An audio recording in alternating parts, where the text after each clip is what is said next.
കൽപ്പറ്റയിൽ വനവാസി യുവാവ് ഗോകുലിന്റെ കസ്റ്റഡി മരണത്തിൽ അന്വേഷണം സിബിഐക്ക് കൈമാറി സർക്കാർ.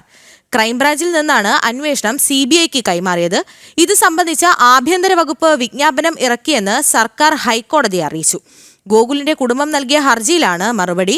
അമ്പലവയൽ സ്വദേശി ഗോകുലാണ് കൽപ്പറ്റ പോലീസ് സ്റ്റേഷനിലെ ശുചിമുറിയിൽ മരിച്ചത്. സംഭവത്തിൽ ഡ്യൂട്ടിയിലുണ്ടായിരുന്ന പോലീസ് ഉദ്യോഗസ്ഥർക്ക് ജാഗ്രത കുറവുണ്ടായതായി പോലീസ് റിപ്പോർട്ട് പുറത്തു വന്നിരുന്നു. വിവരങ്ങളുമായി രേഷ്മ ചേരുന്നു. രേഷ്മ, കൂടുതൽ വിശദാംശങ്ങൾ.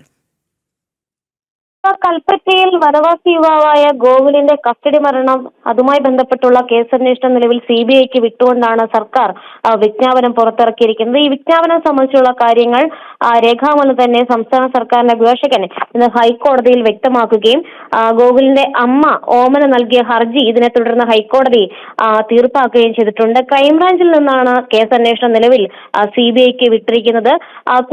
ഗോകുലിന്റെ കുടുംബം നൽകിയ ഹർജിയിലെ പ്രധാനപ്പെട്ട ആവശ്യം നിലവിലെ പോലീസിന്റെ കേസന്വേഷണം സുതാര്യമല്ല, അതുകൊണ്ട് തന്നെ കേന്ദ്ര ഏജൻസിക്ക് ഈ അന്വേഷണം കൈമാറണമെന്നുള്ളതായിരുന്നു ഗോകുലിന്റെ അമ്മ ഓമനയുടെ പ്രധാനപ്പെട്ട ആവശ്യം. എന്തായാലും ഈ സിബിഐക്ക് വിട്ടുകൊണ്ട് വിജ്ഞാപനം പുറത്തിറക്കി എന്ന സംസ്ഥാന സർക്കാരിന്റെ മറുപടി അത് രേഖപ്പെടുത്തിക്കൊണ്ടാണ് ഹൈക്കോടതി ഹർജി തീർപ്പാക്കിയിട്ടുള്ളത്.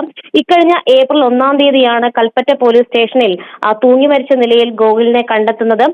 നേരത്തെ ഒരു മിസ്സിംഗ് കേസുമായി ബന്ധപ്പെട്ട് ഇദ്ദേഹത്തെ ഗോകുലിനെ കസ്റ്റഡിയിൽ എടുത്തിരുന്നു.